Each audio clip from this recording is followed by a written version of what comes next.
Good morning, happy Wednesday. Welcome to Pitch Chicago. I'm on the task here with Donald and Luca, and we have to start the show off the right way, and just like Giancarlo Stanton is starting the season the right way. Somebody that couldn't hold a bag of chips or open a bag of chips, he's certainly swinging the bat just fine. He's batting 500. Right, he's got 10 hits and 20 at bats. Yeah, only one home run. Okay, you know.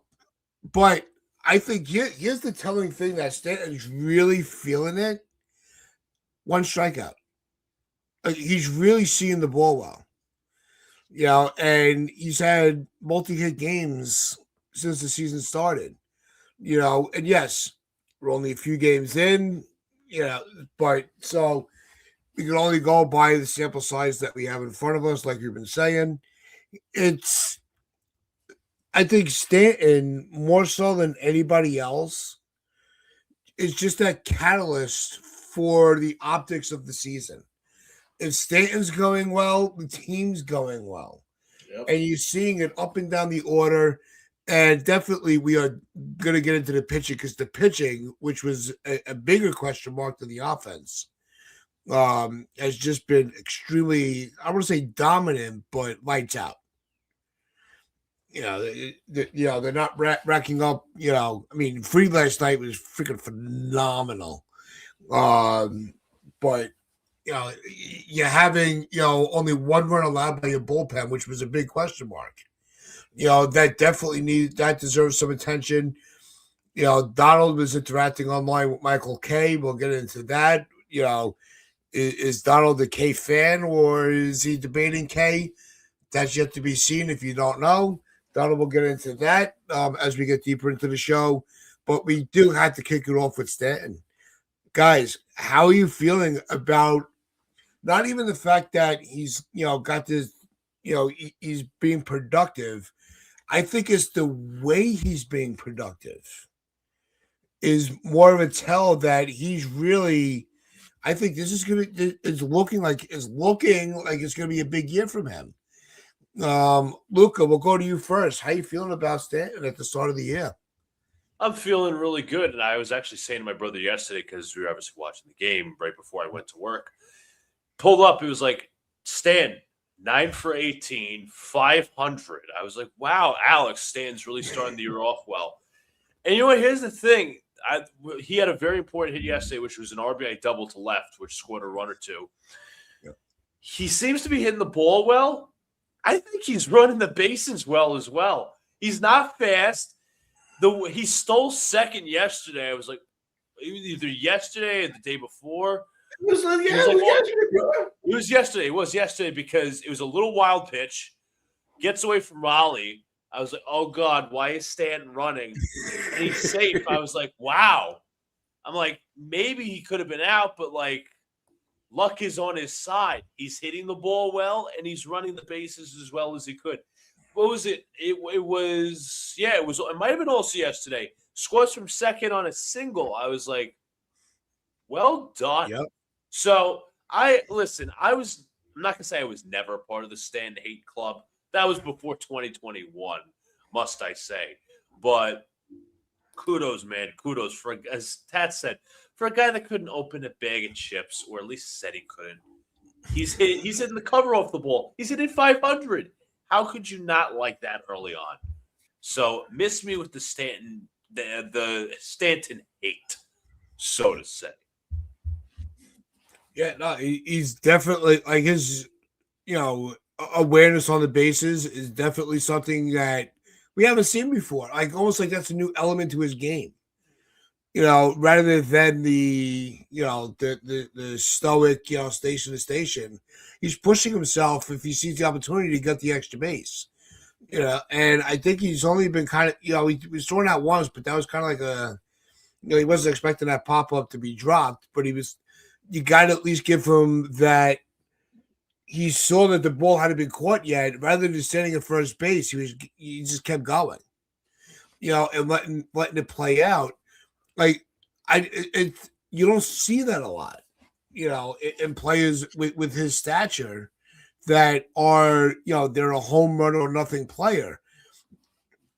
like I said, it's an extremely small sample size, but you're seeing that he's trying to get back to his Miami days where he's an all around good ball player.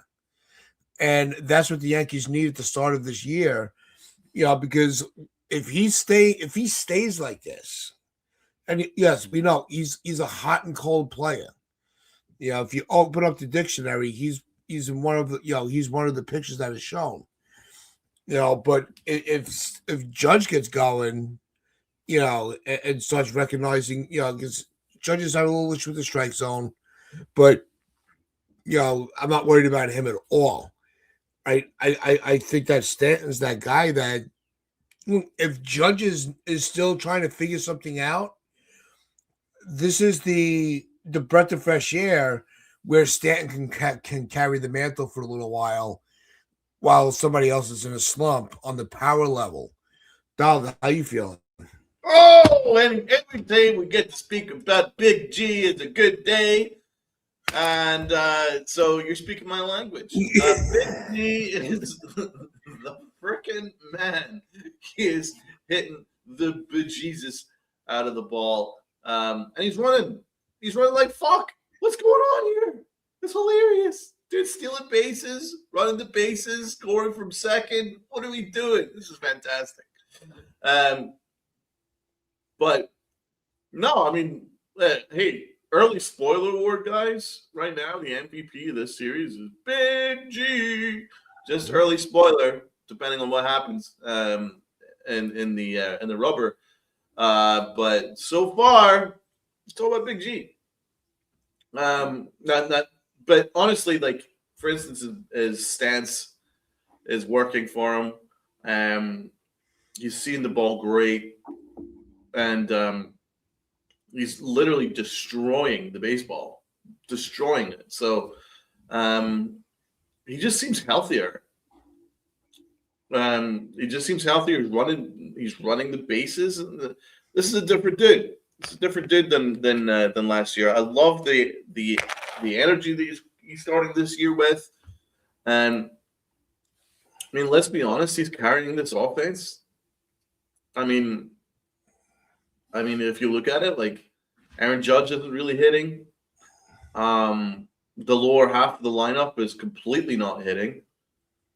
It's really about him, and he's just been doing the job, and of course the pitching has been outrageous. So, nah, man, I love me some Big G. For me, he is the true leader of the clubhouse, and he's kind of the X factor, as we've seen already this year. He's kind of the X factor of this team.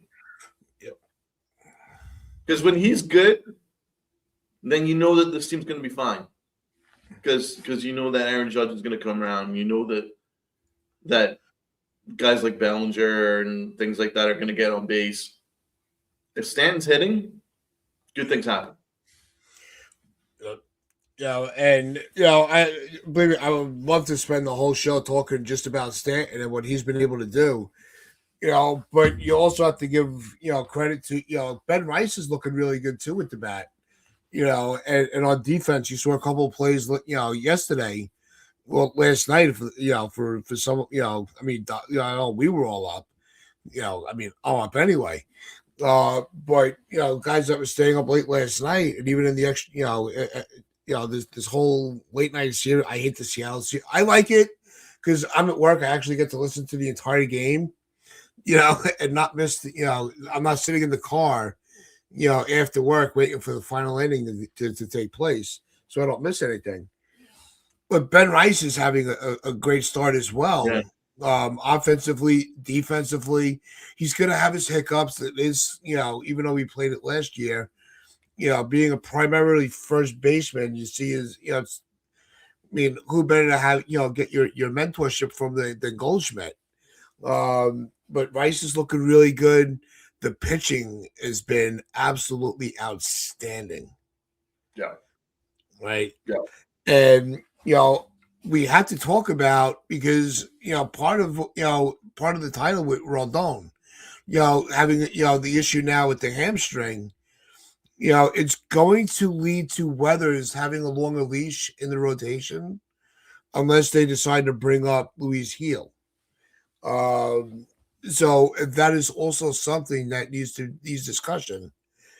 But after Weathers start, if he's able to, kind of cut down on the amount of pitches per at bat and just be a little more precise with his delivery, Weathers is going to be somebody that they're going to look to kind of fill the void while Rodon is hurt. And how does that affect the starting rotation and the bullpen long term?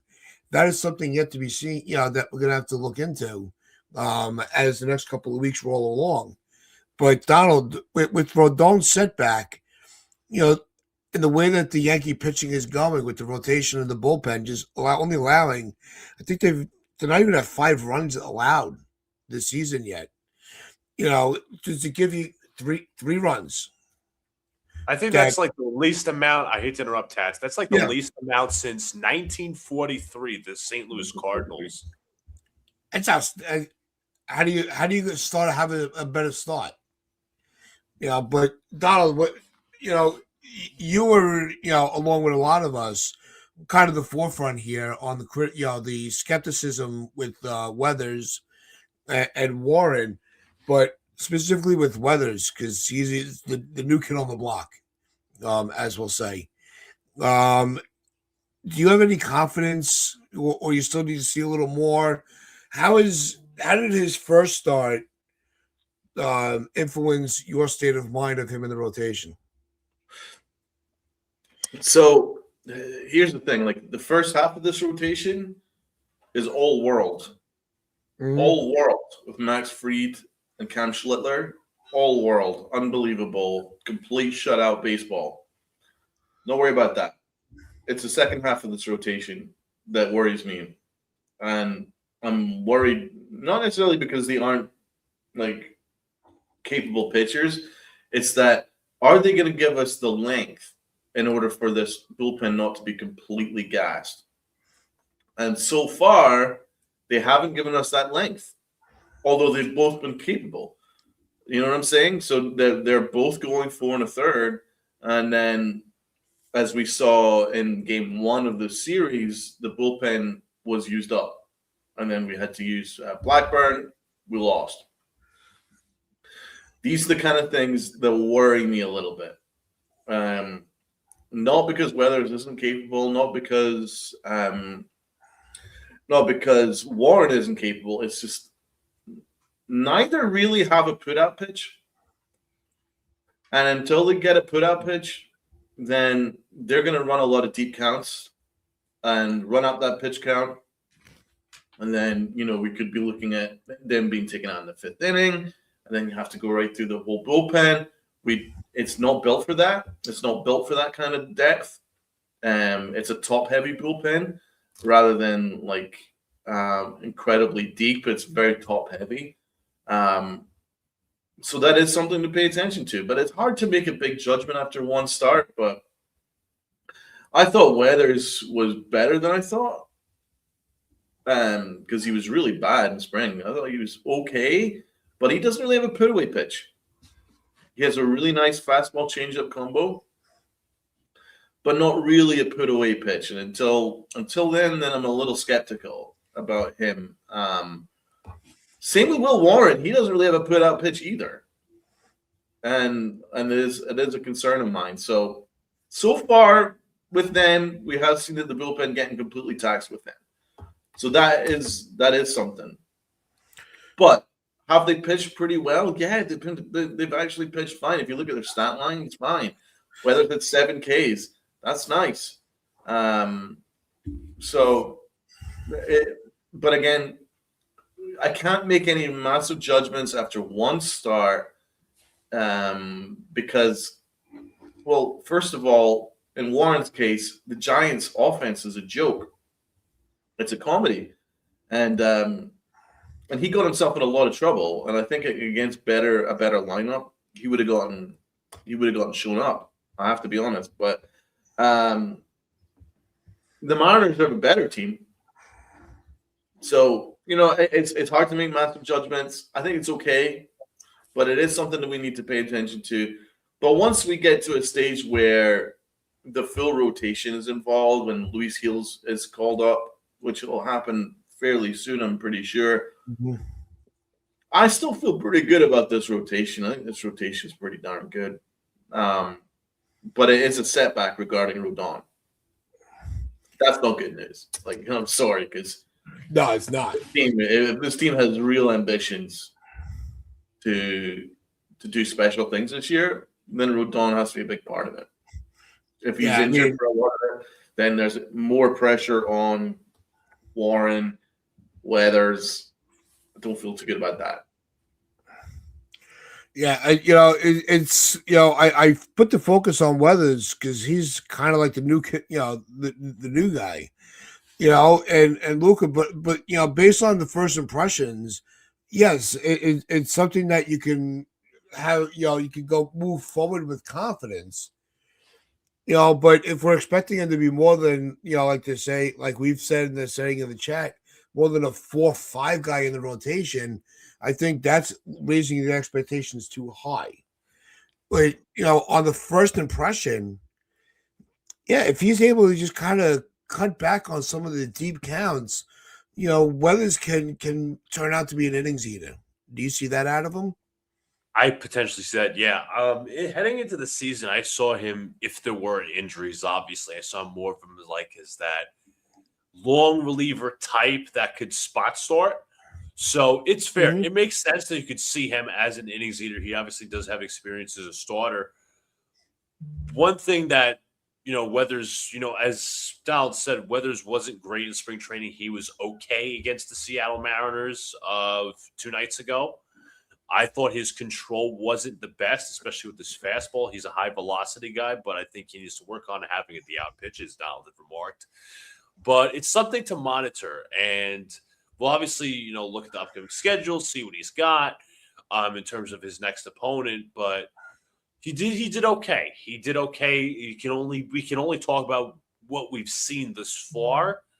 But is it a concern moving forward? I would agree. Yes, Tats, we could spin it positive and say, okay, he wasn't terrible, but we can't have these constant outings where, Cam Schlittler's going 5 or 6 innings, Fried's going maybe 6 or 7, and then the back end of the rotation is like, okay, we're only going 4. We're only going 4 2/3. We're not having these starters qualify for wins. Yeah. Obviously, that's not the goal, to have the starters qualify for wins. You don't want to tax your bullpen too often this season because, as Donald said, this is not a bullpen full of depth. It is very top heavy.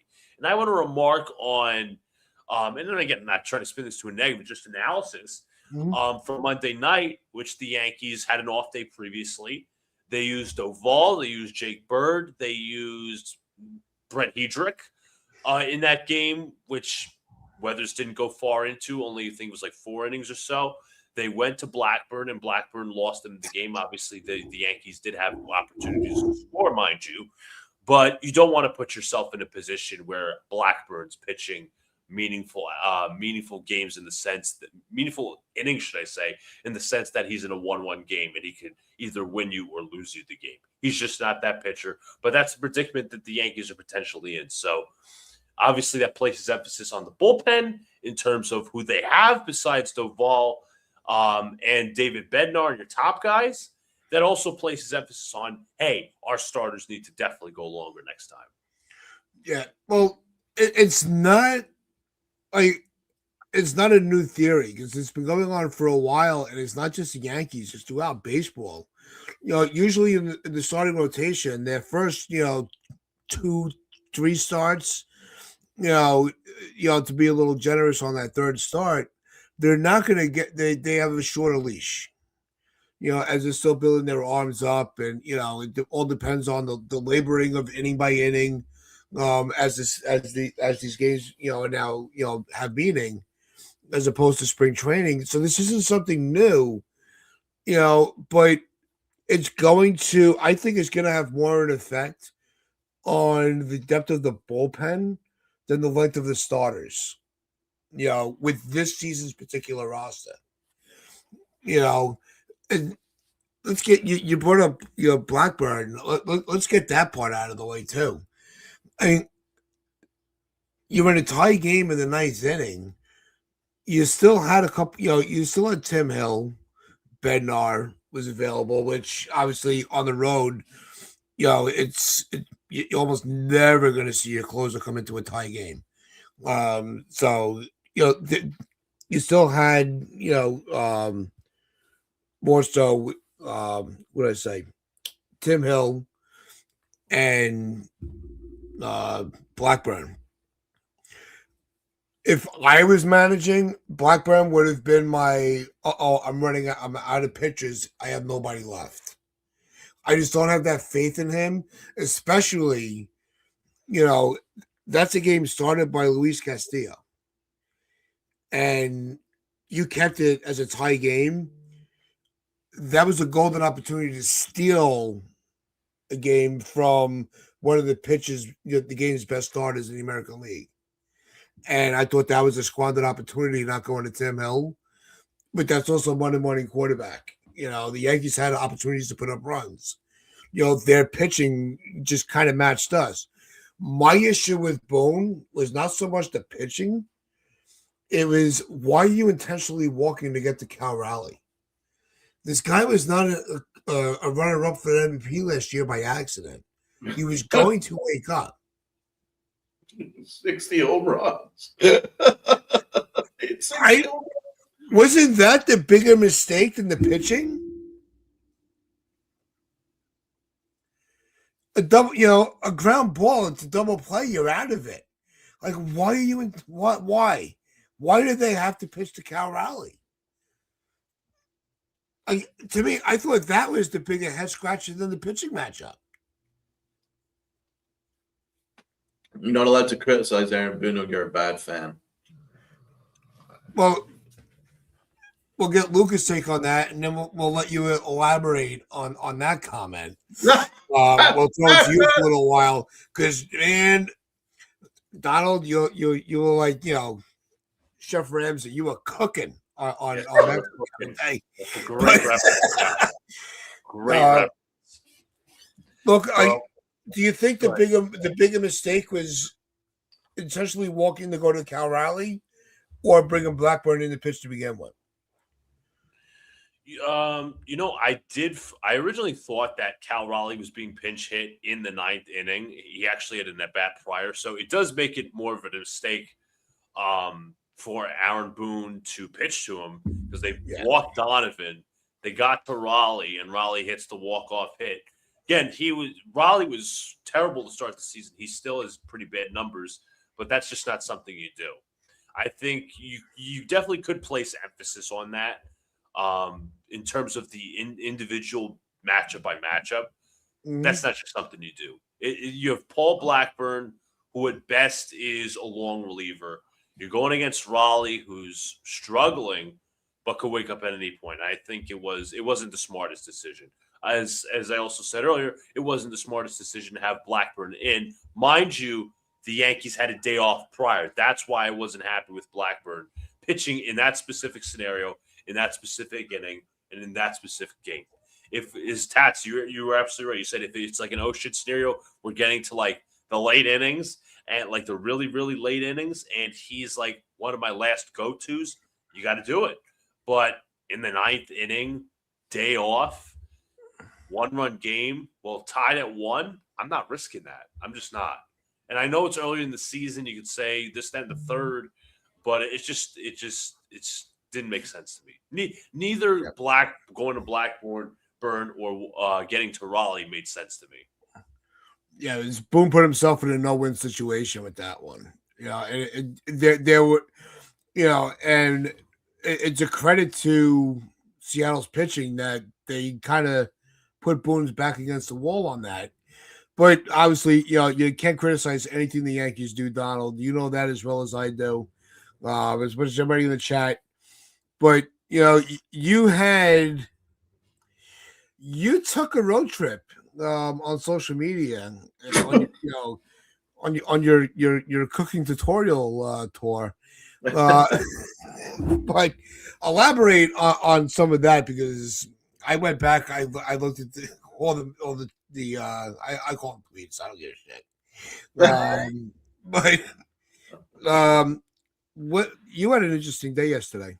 I did, and I wasn't intended. I was just like, you know what? I'm looking forward to this. I've got the Knicks game and then the Yankee game, and it's going to be fine. We're going to have a nice, relaxed time of it, watching my two teams. Excellent. And then, well, the Knicks go blown out. And then so I was like, all right, well, that's not going out. And then Twitter blew up about that. And then, all right, we'll move on to the Yankees. And then Michael K. To be honest, if anybody was busy on Twitter, it was Michael K. That dude was incredibly busy. He spent most of his time before the game started just interacting. Not just interacting, kind of I'll give ripping. him credit for it. That was kind of cool. Yeah, but I don't know if it was. I mean, a lot of it was just ripping people and being short-skinned. So I don't know, like, how much credit he deserves for that. You know what I'm saying? Like, thin-skinned. But rather than having an ego and ignoring it, he responded to a lot of people. yeah, I to be honest, that's what I'm going to give him. like he does it though. Yeah. Like, if I was in his position, I would just leave it. Let fans be fans. I have never been the guy. I have never been the guy that gatekeeps what is a good fan. What is classified as a good fan? You know what I'm saying? I don't gatekeep that. I don't think it's my place to gatekeep that. I don't think it's anybody's place to gatekeep that. As far as I'm concerned, if you're loyal to one team and you stay with that team for life, and you know you follow that team, then you're a fan, right? You know what I'm saying? If you buy the merch and you go to the games and then you're invested financially and time-wise, you're a fan. Who am I to tell you how you should react as a fan? If you want to boo, boo. If you want to scream and yell and wave pom-poms, wave pom-poms. I'll go for it. I'm here for it. That's my contention. I just don't believe that it's anyone's place to gatekeep how to be a fan. Yeah, some fans are more critical than others. Do you know what I'm saying? More fans are more critical than others, and that's okay. Heck, I'm one of them. Some fans have maybe careers that are involved in sports so that they do tend to watch these games in a more critical lens, right? That's just what happens. Or it just depends on what you're doing in life or whatever. Some people view games in a more critical lens, going, okay, that's something that we need to pay attention to. That's something that might come back and bite us against better opposition, or anything like that. So I'll be honest, I hate gatekeeping. I hate gatekeeping. It ain't anybody's place to gatekeep how to be a fan, or what's a good fan, what's a shit fan, blah, blah, blah. And to be honest, I think Michael K is spending far too much time being consumed by that. Because every single post I see of that dude on his new show, it just seems like he's just spending time musing to himself about how bad Yankee fans are. It's been, I think he's had 4 or 5 of these clips over the past week and a half, where all he goes and all he does is he's just like, I can't believe Yankee fans booed Aaron Judge. I can't believe Yankee fans booed Aaron Boone. I can't believe Yankee fans are unhappy with Aaron Boone. I can't believe Yankee fans, blah, blah. It always reverts back to how bad Yankee fans are. If we're such bad fans, then go work for another team where the fans will embrace you more. Right. I don't understand, though. It's like you're ripping your own listener base. The majority of people that listen to the Michael K show are Yankee fans. That's the truth. All right. The 99% of the people that watch him on the Yes Network are Yankee fans. and obviously the people that go to the games and all that stuff are Yankee fans, and we will tune into them are Yankee fans. So he spends all that time just destroying the people that listen to him. Now, he is a very good business head. Does that make good business sense to you? Do you know what I'm saying? Even in our very small, do you think we spend our time ripping the people that watch us? Which is basically what Michael K does. You know what I'm saying? If I went through our entire, almost 2,000 subs, and I'm just going, right, you're an asshole, you're an asshole, you're an asshole. That's what Michael K does. So what is the purpose of ripping your own fan base? I don't understand it. Like, somebody in the chat, help me. What is the purpose of it? What is the purpose of sitting there just ripping the people that listen to you? I don't agree with it. I don't agree that he should be gatekeeping people as to what would classify as a good fan. I just don't agree with it. It's like, sorry, Taz, yeah. It's like you could disagree and still give respect to the other person's opinion and not just completely dismiss them. We don't agree with every comment that comes into the chat.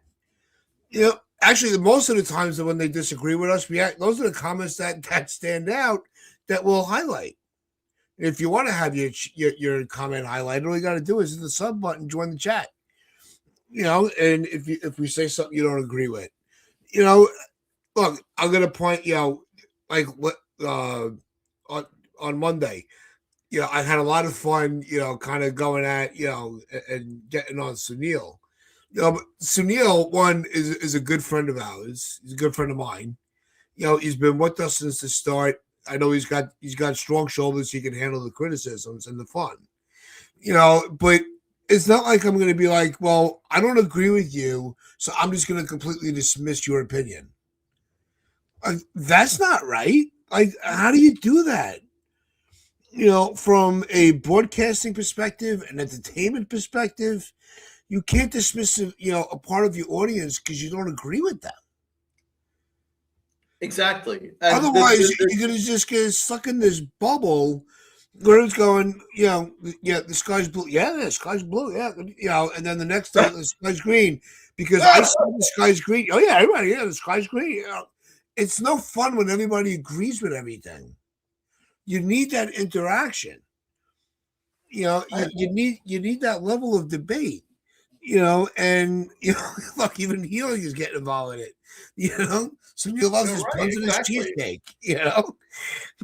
But the thing is, it's like the thing that got me angry was when he accused Yankee fans of hate watching. One, two, wanting them to lose. He said all this on the Michael K show. That his subset of fans sit to hate watch, want the Yankees to lose in order to confirm their own narratives, and confirm that Aaron Boone is a hack and all this stuff. And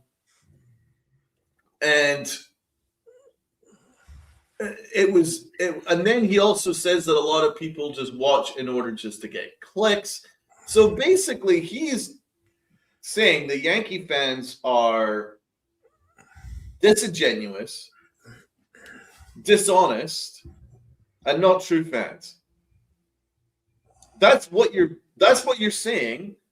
That is, if you're reading between the lines, that is what you're saying. If you're hate watching and then you're watching for clicks and you're watching to confirm biases, then you are basically indicating that a section of this fan base are disingenuous and not true fans. And my question to him would be, well, what do you classify as a good fan? And B, who are you to even make that egregious claim? I don't think that happens in other areas of the country when discussing their sports teams. You think ESPN Sports Radio frickin' Chicago sits destroying White Sox and Cub nations. You're disingenuous. You don't watch the games. You're not watching for the right reasons. You're doing it for clicks. That's what Michael Kay just basically called Yankee fans. Do you think they do that in Chicago? Do you think they do that in freaking Ohio? Do you think they do that in other parts of the country, in California? No. They don't do that. You don't abuse your own fan base. So I'm sorry, I have an issue with that. And so I responded to him pretty professionally, right? I thought so. Yeah, because at the end of the day, I'm not just any old Joe fan, right? So I wrote, Michael, I have nothing but respect for you, but what's the purpose of ripping the majority of your listener base? Every clip you question fan knowledge or integrity. It goes both ways. Many Yankee fans feel the organization treats them with contempt. This solidifies that. Mm-hmm. Because that was my major takeaway from this. And that's one of my major criticisms of the Yankees of late is that, yeah, their organization does kind of treat their fans with contempt, because I don't see other fan bases getting treated with this level of disrespect. The Yankee fans get treated with a ton of contempt. And I don't think it's fair. So Michael did actually get back to me on one of the issues. Yeah. Because, again, I saw Michael. Michael was subtweeting people, going after people. And he says here, so one guy wrote, "Are you bad-mouthing Yankee fans because they help pay most, if not all, your salary as a play-by-play announcer?" He replied, I'm correcting the small subset of fans that are wrong about criticizing the pitching decisions last night. So I replied, correcting opinions is highly subjective and condescending, since the move didn't work. Now, I'm not too bothered by last night, the loss, but to say fans hate watch and want them to lose is nasty. I'd say, apart from Knicks fans, few are more financially committed, passionate, and loyal than Yankee fans. So I'm backing up Yankee fans. I'm defending us because we are very financially committed, because we pay the most in terms of having 36 apps just to watch your Yankees. We pay a ton to go to games, pay a ton on merch, and I'm sorry, I don't agree with getting ripped apart by your own announcer. And then he responded to me, basically saying, Donald, don't take it personally. I'm just talking about a small section of the fan base. As long as you're not one of them, I'm not talking about you. That was basically what he was saying. So, but listen back. He didn't really emphasize it was a minority. He didn't, because I asked Luca to watch it back, watch his clip back. Luca, he didn't emphasize that it was, I'm only talking about a small minority. He went after Yankee fans, didn't he? He did. I'll be honest with you. When you send me that clip and say, hey, I just want to make sure I got everything right, I was like, oh, God, I really got to listen to Kay by himself. This is very nauseating. Because I truly can't stand him.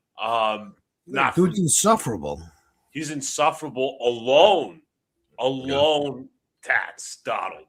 I mean, yeah, close. There's no pushback on his show, only from fans, which he seems to criticize. But you know what? He's always, the last couple of years, he's criticized Yankee fans in so many different ways. Obviously, now he's criticizing them for, hate watching, being disingenuous, this, that, and the third.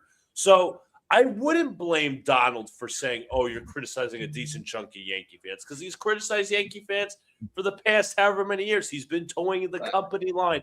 Everybody knows this. But you can't, for some reason, have some form of discord to say, hey, you know what? that wasn't really a smart move by Aaron Boone to put in Blackburn or to pitch to Cal Raleigh. And then he's like, if the Yankees win a championship this year, you're going to have to Brian Cashman and Aaron Boone are going to shut you up. I'm like, who the hell are you kidding? We're what? 5 games into the season, first of all. Second of all, somebody said on Twitter, it was a great tweet. I think it was Funhouse. It was actually Funhouse who tweeted this. They're like, Michael, it's for the so-called legendary franchise that you call games for and talk about. How is it possible that they're so great when they've missed this, when they haven't won a World Series in almost 17 years? Well, I mean, there are 2 people in the forefront of that we've gone into over and over again, and 2 people running this friggin' organization. But he was a madman last night. I mean, he was quote tweeting Francis from NYYU. He was going after everybody that should say anything about him. Oh, I'm sorry. I mean, I'm not going to go into his enormous forehead because all I can talk about is the enormous condescension and contempt that he has towards the people that listen to him. So that's why he lost me. I'll be honest. I used to listen to the Michael K show every day. I used to love it. I used to really enjoy it. Now, I will refuse to watch this solo show because you're right, there's no pushback. He just sits there musing with his microphone saying, with all of his grievances. I don't want to listen to his grievances. I don't care about his grievances.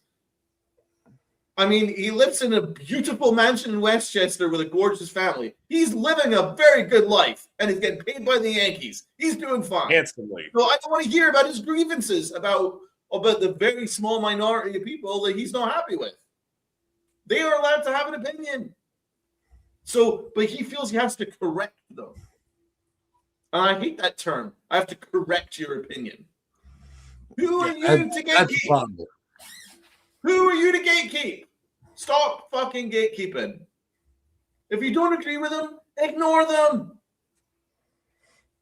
Right. Everyone else does. By the way, there's flat earthers. Do you think I'm going to spend my time on X arguing with flat earthers? You know what I'm saying? Do you know what I'm saying? It's true. Yep. There are people that think that dinosaurs and humans interacted. I'm not going to spend my time on X arguing with them because you're not going to go anywhere. You just leave it. Just let it go. It's far healthier. So my advice to you, Kay, is ignore it. Just get on with it. Thank the people that listen to you and move the fuck on. We'd be all better for it. So it's not like anyone who goes after this fan base, I'm sorry.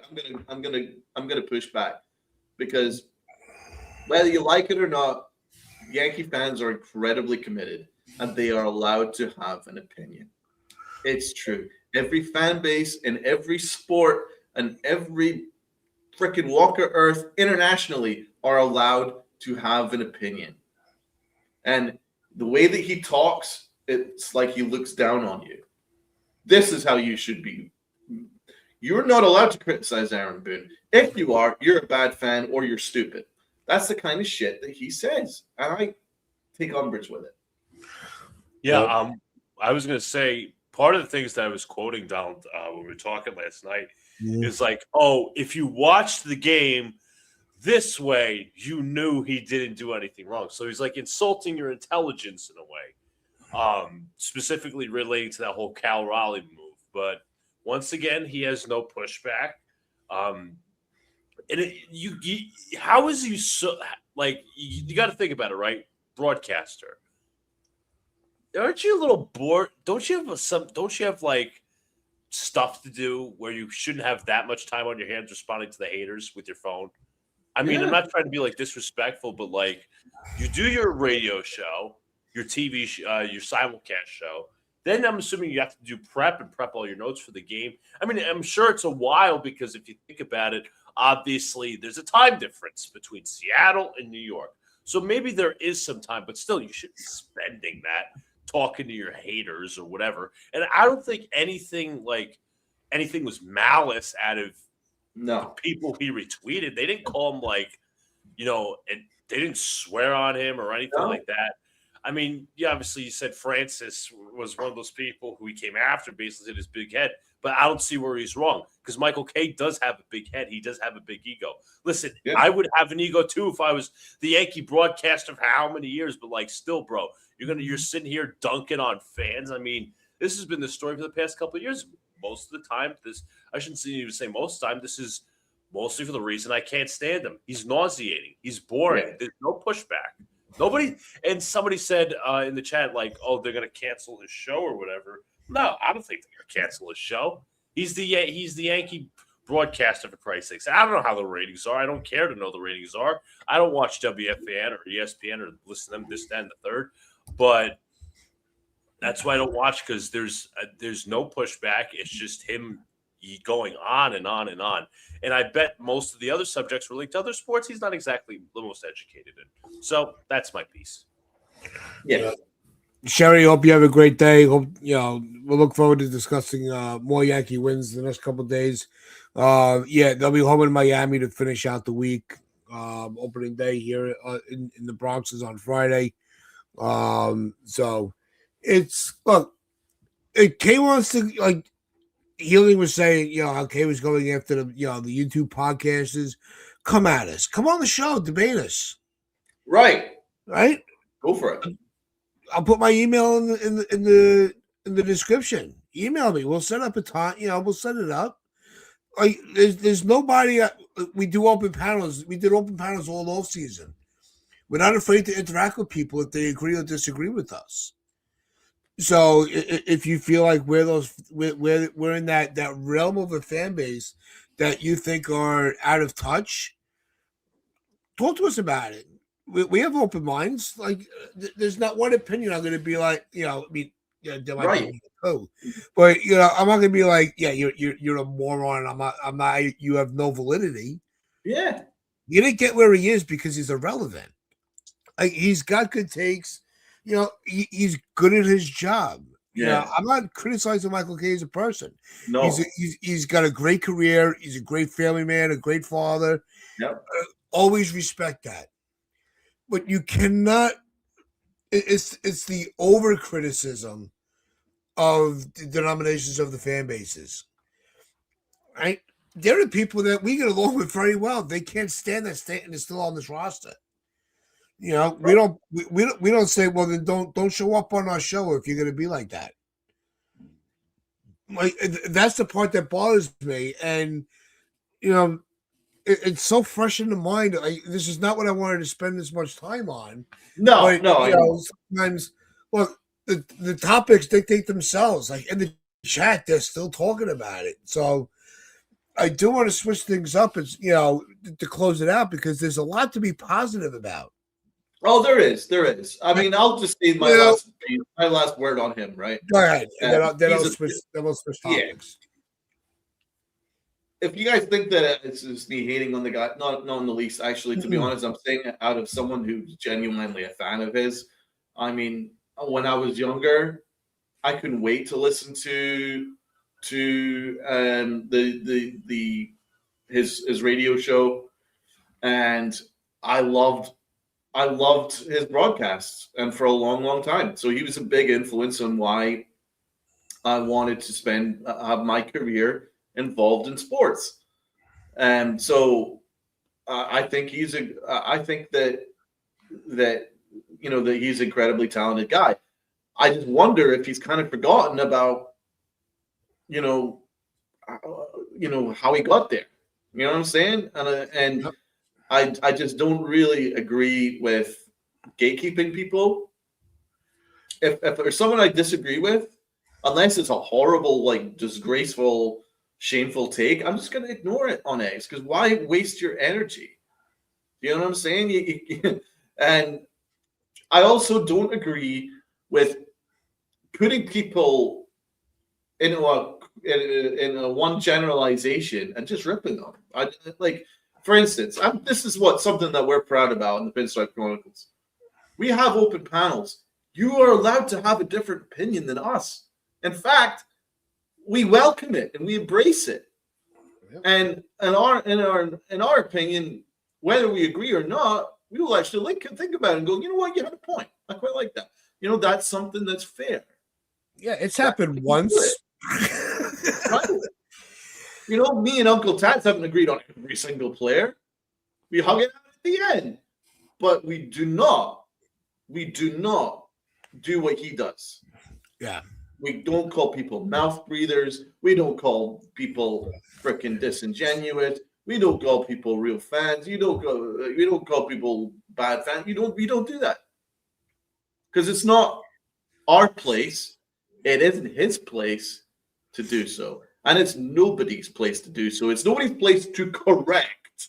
I have to correct you. So I'm sorry. If you're not happy that Blackburn's in to lose a game, you're a bad fan and you need to be corrected? What is it? It's not The Shining. You don't correct. It's just an opinion. You move on. Yeah. I want to highlight two things, because we've been giving a lot of credit to our subscribers, fans, family. Healing saying, you guys are the best Yankees pod. Appreciate you, Healing. It's a shame that we're only at the subs we are. Look, sometimes it's fun being the opening act to the headliner. We went into that this offseason. Yeah, we would love to blow up, and there are other podcasts that are doing. It's not slowing us down at all. Not to say that we don't want to grow. Let's not get that misconstrued. But and by the way, there's a ton of podcasts that would kill to have our the number of subs we have. So I mean, we're lucky. We are lucky. We are lucky. I'm not going to sit there being negative about it. Things are good. And John's putting in here. Keep sharing the stream out. We need more shorts. You know what, John? That's a good idea. Maybe we'll try to, we'll put our heads together and work on putting more shorts out. Maybe like a quick post-game reaction short. We'll definitely work behind the scenes. Look, if this is what the people want, we'll do it. So we will definitely work something out between the three of us and Chris Northrup. That is definitely not out of the realm of possibility. Right. I mean, a lot of it is because we don't really do hot takes and we don't really do things for clicks. That's probably why we don't have. It's kind of been our thing since the beginning. We don't agree with it. Yeah. We just dudes that like to give our thoughts and share our opinions with people and let their opinions be shared with us. This is kind of what we do. We like to keep it that way. But anyway, let's move on to positive things. There's one thing I want to get into. We've talked about it a few times throughout going into the regular season, and there's a big question with McMahon because it was already on the bench. Is it at third base? I want to keep it specific to third base because we can get into every other position at the same. We can go round robin and be here for 5 hours. When you have a glove like that at third base, with the other bats with him in the order, is McMahon more suited? I think McMahon has more value being able to prevent runs as opposed to him being relied on as a third baseman to bring in runs. And I think that's something that, look, it's not a deep analytical take. It's more, baseball instinct and just knowing and loving the game and seeing where value is that may not necessarily be on paper. But I think that with the way McMahon's playing third base and with his glove, preventing run. I mean, there's been a lot of double plays turned. This infield is really sizzling. So sometimes preventing the runs can be just as valuable, if not more valuable, than them driving them in at your spot in the order. What do you guys think about that? Before I give pass to Luca, all I will say is I don't think you need to have an all-star in every position, and I'm perfectly okay with McMahon not hitting if like 6 or 7 guys above him are hitting. You know what I'm saying? My question is, we still seem to be missing one very good righty bat. I've said it before, and I'll keep saying it. And I keep thinking it, looking at this lineup. This lineup still looks short. It just does. So, but in essence, Tats, you're right. In essence, if you're building a roster, you don't need to have an all-star in every single position.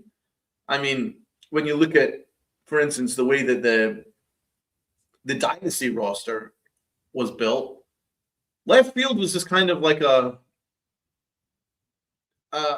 fill-in, right? We had guys like Chad Curtis and Ricky Leday, and it was just kind of, it wasn't really heavily focused on because the rest of the lineup was perfect, you know? And Scott Brocious was there for his glove. It just so happens that he was damn clutch in the playoffs and damn clutch in general, but he wasn't there as a big bat, so that's okay. Like, perfectly fine. You don't have to have an entire 1 through 9 of monster hitters. No issues there. But if there's a good chunk of that lineup that isn't hitting, then it does get emphasized when you get to McMahon and he's striking out every single at bat. So I'm not completely sold on this offense. I still think it's a bat short. I don't really think Grisham's a leadoff hitter, but he has started very well. I'll give him his flowers. He's started much better than I anticipated. He started pretty damn well. Judge will come round. Stanton's been excellent. Rice has been great. Jazz has actually been pretty good. Okay, he has been fine. Not amazing, but fine. It's kind of after him, Caballero. I love this dude. He's not really an offensive guy, though.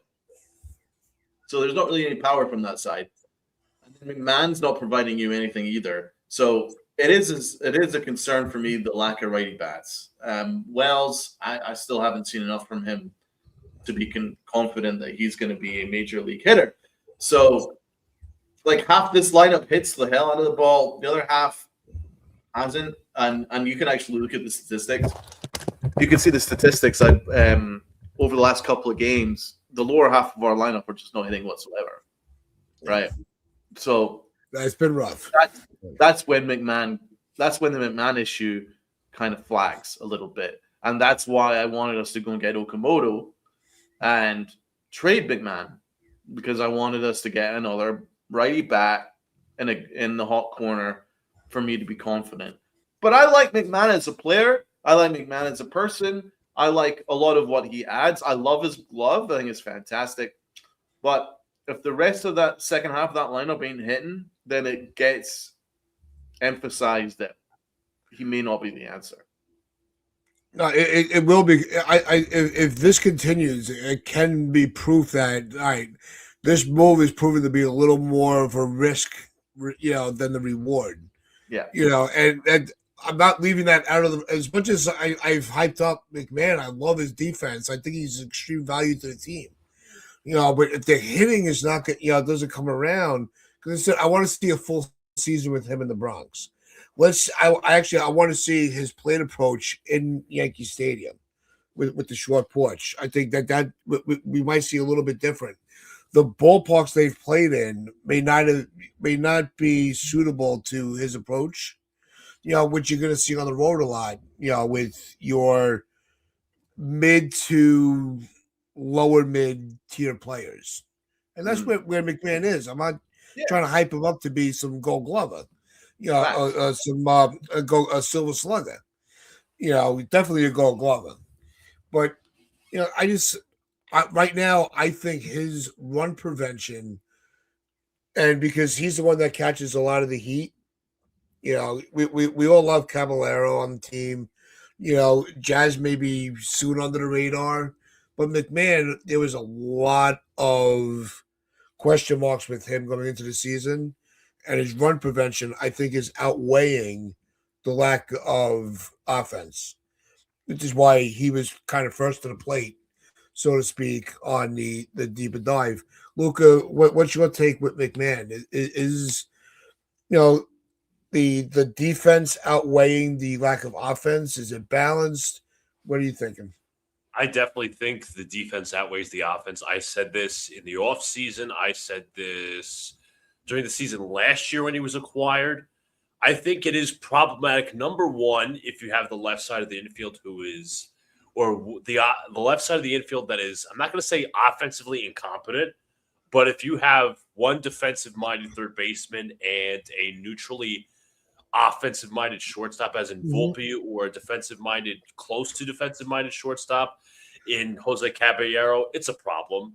One of those guys needs to hit. One of those guys needs to play defense. That would be the ideal suit. That's why Bo Bichette was such a great idea for the Yankees. Same thing with Okamoto if you traded McMahon. Another problem is, as Donald mentioned, bottom of the order. That's going to get exposed real freaking quick. Yeah. Again, it's only 5 games, but based on the construction, which we talked about heading into the season, what's the bottom of the order going to look like? Well, Austin Wells is not hitting well. Jazz Chisholm is still hitting below the Mendoza line. As I mentioned, McMahon not hitting well to start the season. The run prevention's there. Don't get me wrong. That's what he's there for. He's a great third baseman defensively. I guess you could maybe say A-Rod was the last guy defensively to hold up that hot corner. Could be wrong on that. Chase Headley was fine, but regardless at the point, you need some offensive production on that side of the infield. Because Rice is crushing it right now on the right side of the infield. Chisholm, I think, will eventually find it. If you're talking the left side of the infield, that's where the problems are going to continue to start, and they're going to permeate. Because when Volpe comes back, I'm sorry, the bar is going to be about as low as the ground. It's the low as the ceiling. So, well, not low as the ceiling, excuse me. Low as the ground. Be like, okay, what are you actually going to expect? And here's another stat. Number one, on March 28th, which I believe was opening day, the Yankees turned 4 double plays. And per the measurements, and I don't want to cite AI here, but I think the Yankees early on have the 5th most double plays turned per game this season. So that infield is working really well defensively, where Jazz Chisholm is flipping it to Caballero. It's like in and out of his hands, throwing to first for the double play. So the transfer is a lot quicker. And that's what I appreciate out of Caballero, where he's better defensively. But again, the offensive problems stem from not having a good right-handed bat, number one. Number two, having a completely defensive-minded left side of the infield when you need at least one bat to be at least average. Yeah, I mean, if you look at the lower half of this lineup, in the game we lost, the lower half of our lineup went 1 for 12, and that one hit was Jose Caballero. That's my boy Blue. 1 for 12. In the game we won 5-0. The lower half of our lineup went 1 for 16. So we are 2 for 28 in the lower half of our lineup in just the last 2 games alone. That's not going to be enough. And then if you look at the Giants game, which we won 3-1, the bottom of the order was rolling up over 15. So that is what 2 for 43? At the top of my head, I'm not a beautiful mind, but I believe that is the case. Whatever way, it's like 2 for 43. The second half of our lineup ain't hitting. That's not gonna work. It's not. No. That's not gonna work at all. But shout out to our pitching, because Max Fried has been that good and Cam Schiller has been that incredible that and our bullpen, Blackburn aside, has been that locked down and shut down that it doesn't matter that basically 5 guys in our lineup is not hitting whatsoever. 5 out of our 9 guys are not hitting in any way, shape, or form. That's pretty incredible. That we're 4-1, and look very good 4-1, by the way, and we're doing it with only half a batting lineup. So that's a good sign. But moving forward, it ain't sustainable. at all. We need to get more from the bottom half of our lineup. I'm just not sure where it's going to come from. Caballero, yes, but we know that he's not a big OPS slug guy. Yeah. McMahon, I don't think so. Volpe, definitely not. Wells, I don't think so. So that's why, and I still have major reservations about this lineup. I don't think it's that well put together, but it doesn't take away from the fact that the Yankees have started fantastically well. So no, I'm not miserable. I'm not a bad fan. I'm just looking at it at a critical lens. Moving forward, is that something that's sustainable? The answer is no. It's not sustainable whatsoever. No, I think you said the right word. I think you're having reservations about how this team is going to look as, we go from series to series. Yeah. Is the right way to look at it, because you're not down on the team, but you're not going, wow, we didn't expect this World Series back on. I think our season predictions were very fair, and open-minded, and not trying to be, just complete fanboys about it, saying, well, the Yankees are going to win 162 games and win the World Series on a sweep. With even Spencer can't even say that. But I know. I think that, look, a team that now is going, is about to wrap up their second series at 4-1 with their captain and MVP having a slow start. Stanton, having the start to the year that a lot of people didn't expect, and a pitching staff that over 5 games gave up 3 runs. Incredible. There is not a lot to be mad about. No. But to neglect that, yeah, these are the things that we're excited, we're happy to see, but it's still an extremely small sample size. It's just realism. That's it. No, you're right, Issy. You can't really Yeah. judge at 150 at bats, but in the same token, the Pinstripe Chronicles would be a very boring show until May if we were just like, Gloom and doom are all you got to talk about something. So we're only talking about what we can see in front of us. It's, and I don't want to be like, well, I know, this person's going to fall off or this person's going to get going. I don't like starting off the year that way. I think that's unfair, because I don't think this team, as much as where they look right now, looks really good. Their identity is still yet to be determined. And we're going to just ride the wave and see where it goes.